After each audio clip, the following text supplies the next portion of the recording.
দর্শক, এবারে বিশেষ প্রতিবেদন। এখন থেকে যৌতুকের কারণে নির্যাতনের শিকার নারী সরাসরি মামলা দায়ের করতে পারবেন না। শুরুতেই তাকে বিরোধ মীমাংসার জন্য লিগ্যাল এইডের দ্বারস্থ হতে হবে।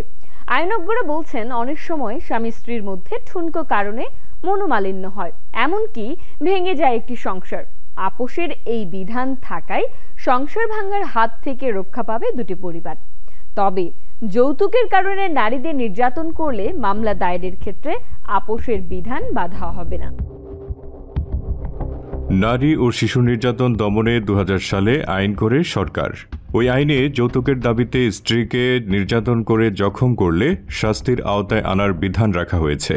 আইনের 11 গ ধারায় বলা হয়েছে, যদি কোনো নারীর স্বামী অথবা স্বামীর পিতা, মাতা, অভিভাবক, আত্মীয় বা স্বামীর পক্ষে অন্য কোনো ব্যক্তি যৌতুকের জন্য নারীকে সাধারণ জখম সিম্পল হার্ট করে, তবে ওই ব্যক্তি অনধিক 5 বছর অনূন্য 2 বছর সশ্রম কারাদণ্ডে দণ্ডিত হবেন।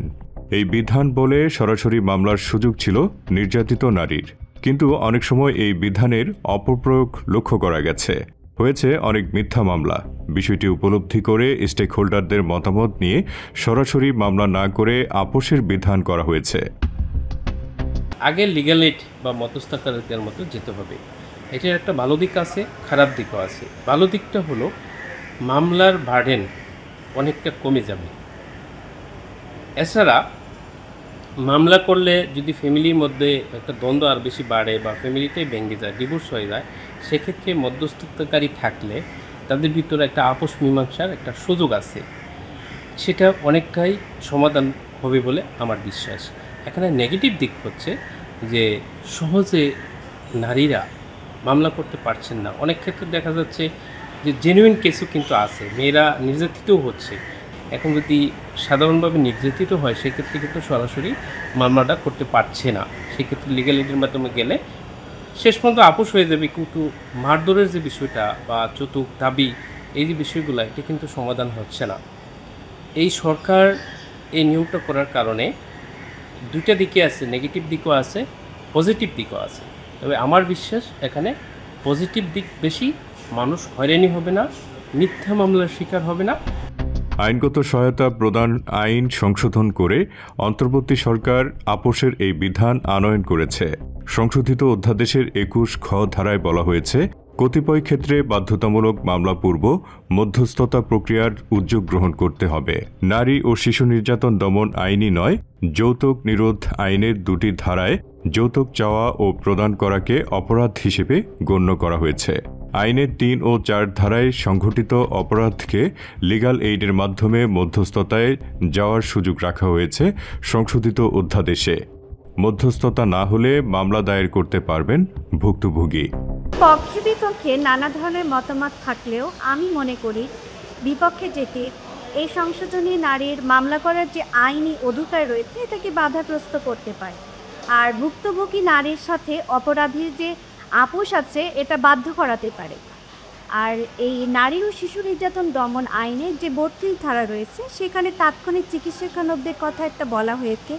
সেক্ষেত্রে ভুক্তভোগী হাসপাতালে গিয়ে একটি চিকিৎসা সনদ নিতে হয় এবং সেটা আবার থানাতে পাঠাতে হয়। আর নারী শিশু নির্যাতন দমন আইন 2000 যে আইনটি, সেটি হচ্ছে একটি বিশেষ আইন, যে আইনটি দ্রুত বিচার পাইয়ে দেওয়ার ব্যবস্থা রয়েছে। আমাদের দেশে এমনিতেই যৌতুকের প্রবণতা বেশি, আর যৌতুকের কারণে সাধারণ জখম হলেও এটা কিন্তু একটি অপরাধ, যেটার শাস্তির বিধান রয়েছে সর্বোচ্চ 3 বছর এবং সর্বনিম্ন 1 বছর। আর এই মধ্যস্থতার দিকে ঠেলে দেওয়া হলে তাহলে যৌতুকের কারণে এই নির্যাতন বেড়ে যেতে পারে। আইনজ্ঞরা বলেন, স্বামী স্ত্রীর মধ্যে ঠুনকু কারণে নানা ঝামেলা হয়ে থাকে। অনেক সময় এসব ঝামেলা থেকে এক পক্ষ আরেক পক্ষকে শায়েস্তা করতে যৌতুকের দাবিতে নির্যাতনের মিথ্যা মামলা দায়েরের নজির রয়েছে। শুধু স্বামীর বিরুদ্ধেই নয়, এ ধরনের মামলায় স্বামীর মা, ননদ ও দেবরকেও আসামি করা হয়, ফলে ভেঙে যায় সংসার। তাই মামলার পূর্বে মধ্যস্থতায় গেলে সামাজিক ও পারিবারিক শৃঙ্খলা বজায় থাকবে। বর্তমানে এই আইনটি লিগ্যাল এইড আইনে সংশোধনের পর্যায়ে হওয়ার ফলে এটি এখন লিগ্যাল এইডে বাধ্যতামূলক করা হয়েছে। আপোষ মীমাংসার জন্য যেতে হবে, যদি সমাধান না হয় লিগ্যাল এইডে তখন তারা আদালতে বিচার প্রার্থী হতে পারবে। তো এখানে যে জিনিসটি হয়েছে যে 11 আসলে দেখা গেছে যে স্বামী স্ত্রী সম্পর্কটা বিচ্ছিন্ন না হয়ে এদের সম্পর্ক থাকাকালীন এই মামলাটা করা লাগে।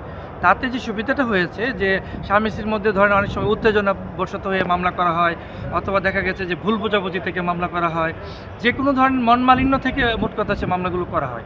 সেখানে যদি লিগ্যাল এইডের যে স্টেপটা নিয়েছে, আমি মনে করি যে এটি যারা প্রকৃত বিচার প্রার্থী যারা, তারা উপকৃত হবে।